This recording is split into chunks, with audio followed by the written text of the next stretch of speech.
Mga kwentong pambata. Manifestopia. Sa isang masaganang berdeng langbak na nasa gitna ng mga naarawang burol, doon nakatayo ang isang maliit na nayon. Dito, sa gitna ng mga kumakaway na dahon at masiglang pagkanta ng mga ibon, namumuhay si Dahlia, isang tanglaw ng imahinasyon. Dahlia, ipakita mo sa amin! Tingnan mabuti. Isang inventor na may malaking pangarap. Si Dahlia ay may puso ng bata at kahangahangang talino. Kaya, tinubuan ng isang pares ng gintong pakpak ang pirata. Pwede bang magkaroon ng pakpak ang mga pirata?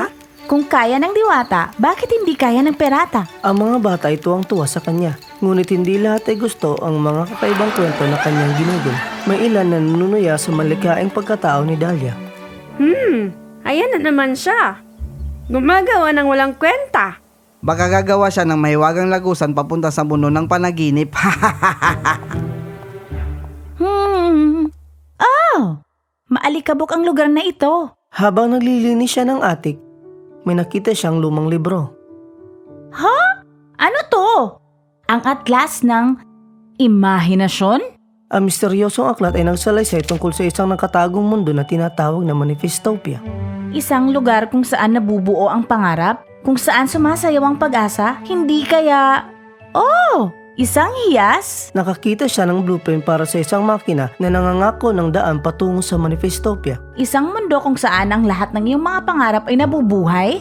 Sa walang kapares na dedikasyon at mga gabing puno ng panaginip, sa wakas ay nagawa ni Dahlia ang kanyang makina. Ang huling hakbang. Inilagay niya ang hiyas at lumayo. Pero walang nangyari. Ang hiyas ay nangangailangan ng paniniwala ng isang nangangarap? Naniniwala ako sa mahika ng kalawakan. Ang hiyas ay kumikinang at ang makina ay nabuhay.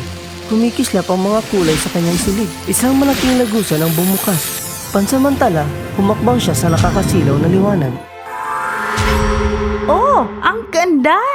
Ito ang Manifestopia, isang mundong hindi katulad ng sa kanya. Kung gaano ito kahanga-hanga. Malayang gumagala ang mga nilalang na purong imahinasyon. Ang mga ilog ay kumikinang na parang likidong hiyas at umaagos. Ang ilan ay sumasali sa mga gilid ng mga baghari. Naniniwala talaga ako na mayroon pang ibang mundo. Naglakad-lakad siya. Minsan tumatalon sa mga isla ng ulap o sumasakay sa mga mabulang talon. Parang walang ibang tao dito. Aray! Ano ka? Ako si Dahlia, isang tao. Ikaw naman? Ako si Lumi. Ako ay isang lightborn. Ang mga nilalang na pinanganak sa liwanag ay nilikha mula sa liwanag ng mahikang celestial. Ang ganda mo. Oo naman. Ang mga tao ay hindi madalas dumating. Isa kang espesyal na uri. Oo naman. Nakakatuwa ka. Pwede tayong maging magkaibigan. Si Lumi ay isang kaakit-akit na nilalang. Magkasamang natuwa sa mga kababalaghan ng Manifestopia. Binisita nila ang mga umaawit na puno. Ang mga himig ay umaanod sa lupain. At nagkataon ng mga hagikik ng diwata ang nagpinta ng mundo sa pagtawa. Wow! Ang lahat dito ay tulad ng imahinasyon ko. Isa itong mundo ng imahinasyon at pangarap. Ano yun? Itinuro ni Dahlia ang mga kahabaan ng usok na umaaligid sa kalangitan kasama ang mga sirang kulay ng abong baghari na bumagsak sa madilim na malapot na agos. Kailangan nating bumalik. Bakit? Ano ang lugar na to? Dahlia! Delikado yan! Anong ibig mong Lumi! Dahlia! Nahulog si Dahlia sa isang madilim na guho ng lupa. Malamig dito! Hindi, magandang pakiramdam ko. Lumi, ang ilaw mo! Ang lugar na to, nagahari si Merc dito. Isa siyang halimaw na kinain ng pagdududa at kadiliman. Isang halimaw? Sino ang nangahas na mangimasok sa aking lupain? Bumilis ang tibok ng puso ni Dahlia. Nakatayo doon si Merc, matangkad at masama. Hindi ito ang iyong lupain. Ito ay amin. Ninakaw mo lang ito. Magiging akin ang lahat. Ang iyong munting karya ng mga pangarap at imahinasyon. Wala na. Ang panaginip ay hangal na bagay. Mga pangarap at pag-asa ang nagbibigay ligaya sa mga tao sa kanilang buhay. Hindi mo makukuha ang gusto mo. Oh, subukan mong pigilan ako. Ah! Isang malakas na liwanag ang sumikat na nagpalaya sa halimaw. Anong nangyari? Hindi ko alam. Umalis muna tayo. Nagmamadaling umalis ang dalawa. Ang liwanag na iyon ang nagpabalik sa kahanga-hanga kong sarili. Ano kaya yon? Hindi ko alam. Tiningnan ni Dahlia ang bahagi ng Manifestopia kung saan banda ang sinira ni Merc. Lumi, kailangan nating talunin si Merc. Talunin si Merc? Dahlia, siya ay makapangyarihan. Huwag nating hayaang sirain niya ang mundong ito.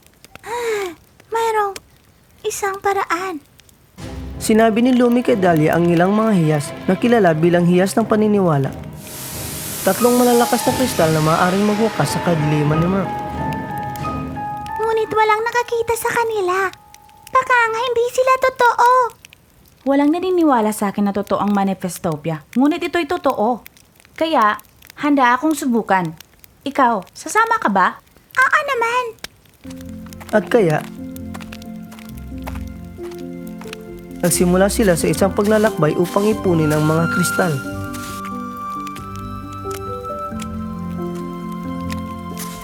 Maya-maya nagsimulang mapagod si Dahlia. May nakita silang kakaibang bahay sa di kalayuan. Ito ang bahay ni Ilara. Ilara!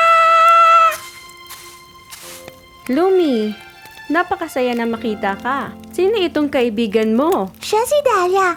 Isa siyang inventor tulad mo. Sinabi ni Lumi kay Ilara ang lahat ng tungkol kay Merc at sa kanilang paglalakbay. Ang tapang. Ngunit paano mo nahanap ang mga hiyas na ito? Hindi namin alam. Ilara, pwede ba kami mapahinga dito? Oo naman. Si Ilara ay lubhang masigla at naaaliw sa kanyang mga panauhin. Kinaumagahan, niregaluhan sila ni Ilara ng isang kahangahangang nilikha, isang cloud sailor. Makakatulong ito kay Dahlia na maglakbay ng madali. Oh, salamat Ilara. Kahit ano, para sa kaharian. Nagpaalam na sila at nagpatuloy sa paglalakbay. Sa wakas, napunta sila sa tila kagubatan.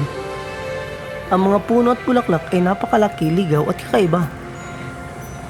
Oh, mga baging ng prisma at star blossoms. Ito ba'y kagubatan? Oh! Hello!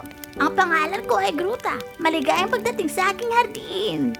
Ito ay kahanga-hanga.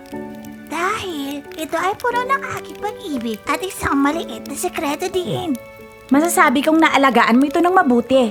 Sa papalapit na kadiliman, gagawin ko ang lahat para ikalat ang kabutihan ng pangarap at kaligayahan. Nakilala mo ba ang kumakantang puno? Oo! Siya ang aking pinagmamalaking likha. Napakilala sina Lumi at Dahlia at sinabi kay Gruta ang tungkol sa kanilang paghahanap. Mahalaga ba ang mga hiyas na ito? Oo, sila ang tanging paraan para talunin si Merc at ibalik ang Manifestopia sa kaluwalhatian nito. Ah, ganun ba? Napaisip si Gruta. Dinila niya sila sa paligid ng kanyang hardin. Nagtataka sina Dahlia at Lumi sa lahat ng mga halaman. Kakaiba, bigla akong nakaramdam ng sobrang lakas. Dahil yon sa hiyas. Sinundan nila si Gruta at sa kanilang pagkamangha nakakita ng isang hiyas na ikinakalat ang kapangyarihan nito sa hardin. Ito, kunin mo. Pero ang hardin mo. Ang iyong pangangailangan para sa hiyas ay higit pa. Naniniwala ako sa kapangyarihan ng ating mga pangarap. Oh! Ang iyong puso ang pinakadakilang bagay dito, Gruta. Sige! Talunin ang tagsil na lima na yon. Kumaway sina Lumi at Dahlia, nakuha na nila ang kanilang unang hiyas. Habang kumikinang ang mga bituin sa ibaba, lumapag sina Lumi at Dahlia sa isang lumiliwanag na isla. Ang isla ng mga kwento. Dito nakatira si Orion, ang pinakadakilang mananalaysay ng Manifestopia. Hindi nang tagal ay natagpuan nila ang malapalaginip na mananalaysay. Kumusta, Lumi? Bumalik ka ba para sa isa pang kwento? Orion, meron kaming misyon. Eto si Dahlia. Kumusta, Dahlia? Anong misyon niyong dalawa? Muli, ipinaliwanag nila ang kanilang paghahanap. Matutulungan mo ba kami? Ang isang marangal na misyon ay nararapat lang bigyan ng posibleng tulong. Ang dilim ay umabot na sa lahat. Ngunit naniniwala ko sa tibay ng ating mga pangarap.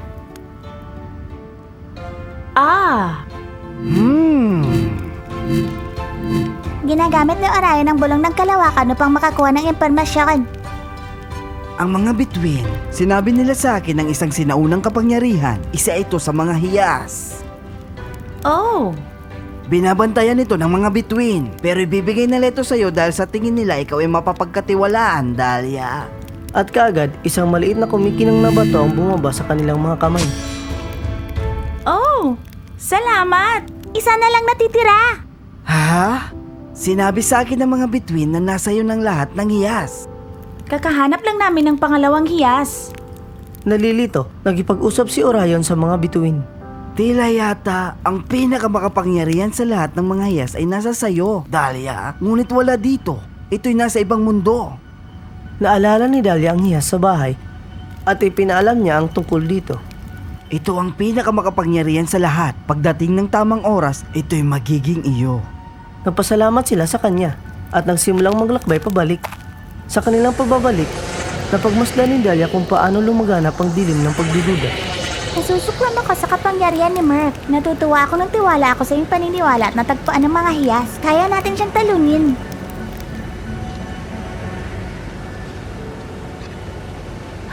Ang ating paniniwala, yan ang magliligtas sa ating lahat. Tama! Sa wakas ay bumalik sila, ngunit gaano nagbago ang Manifestopia. Ang kadiliman ng pagdududa ay kumalat sa lahat ng dako. Lumi, tingnan mo! Itinuro ni Dahlia ang isang madilim na ulap na nagbabadya sa pinakamataas na tuktok sa manifesto. Si Merc! Ang tuktok na iyon ang puso ng manifesto. Pag ito'y bumagsak, lahat ay babagsak din. Halika na! Lumipad sila patungo doon sa pamamagitan ng madilim at malakas na hangin.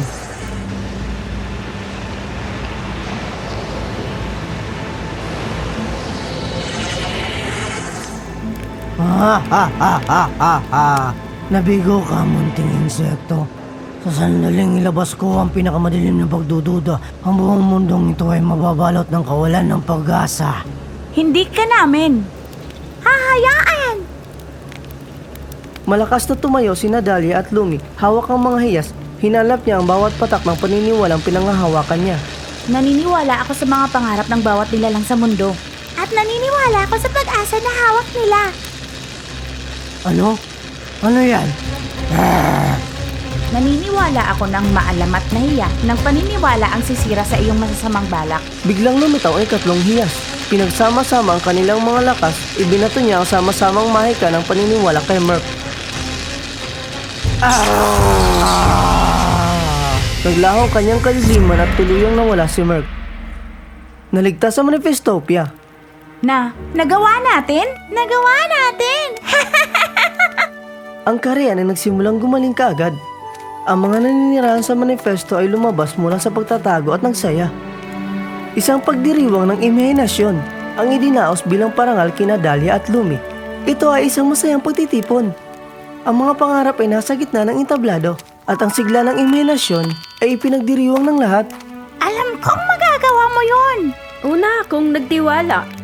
Mas nagtiwala ako! Ang mahalaga ay laging maghahari ang paniniwala at ang mabuting kalooban. Totoo yan. Kung hindi ako nanindigan sa aking paniniwala sa ibang mundo, hindi ko kayo makikilalang lahat. At hindi sana namin nailigtas ang Manifestopia. Natutuwa akong naniwala kami. Ako din. Mapayapa na ngayon ang Manifestopia. Ang dilim ng pag-aalinlangan ay naglaho sa kaharian na nag-iiwan lamang ng mga pangarap at imahinasyon upang umunlad. Umuwi si Dahlia, ngunit madalas bumisita kasama ang ilang mga nangangarap. Wow! Ito'y totoo! Sabi ko sa'yo, Lumi. Ano mga bata? Handa na ba para sa isang mapanaginip na pagkikipagsapalaran? Yay! Yay! Woohoo! Hindi matutupad ang mga pangarap maliban kung maniniwala tayo at magsisikap na dali ng pagbabago. Kaya, umasa at maniwala para sa isang buhay na puno ng mga gandang pangarap.